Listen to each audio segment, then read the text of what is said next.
เอาเดี๋ยวเราเฮ็ดไหนเอาค่ะฮะฮะจอยไหนก็ต้าฉาย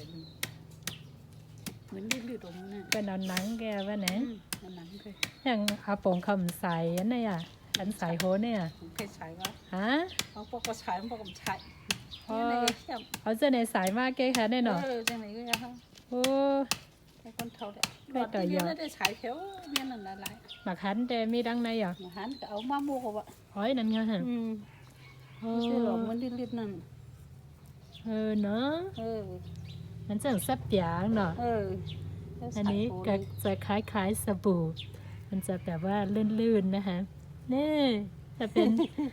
สระผมสำหรับ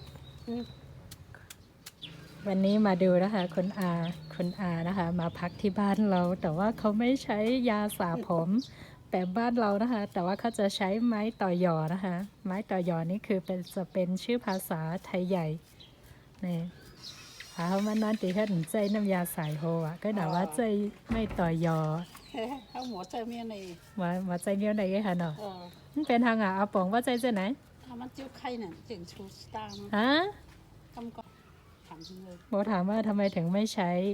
น้ำยาสระผมสมัยใหม่ครับคนอาบอกว่าสกปรกเร็วเกินอะไรแบบนี้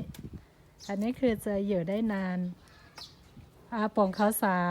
ลายปอกหนึ่งวงเนี่ยผักเล่นหนึ่งปอกที่นี่ผักเล่นหนึ่งปอกค่ะคุณอาบอกว่าจะสานะคะเดือนละประมาณ2 ครั้ง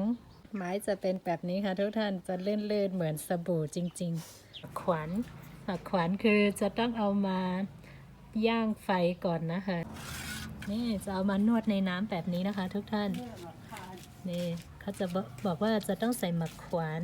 ส้มขวัญส้มปล่อยอะไรแบบนี้หูมังกรมาหรอโอ้ยนั่นค่ะมันมีเมียวเต้าหมดหูก็จะเป็นแบบนี้ค่ะทุกท่านได้ไหมโ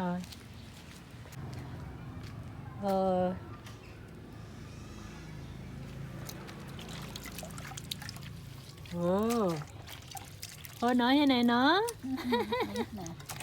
ว้าวทำแบบนี้ค่ะโอ้นี่เหมือนซับยาติดนี่เหมือนสบู่จริงๆเลยหอมบักพายหอมมะนาวนะคะหอมหมักพะเอ้ย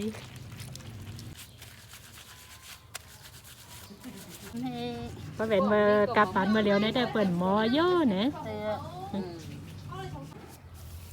บีหยับไอ้พี่วันบีหยับเดียว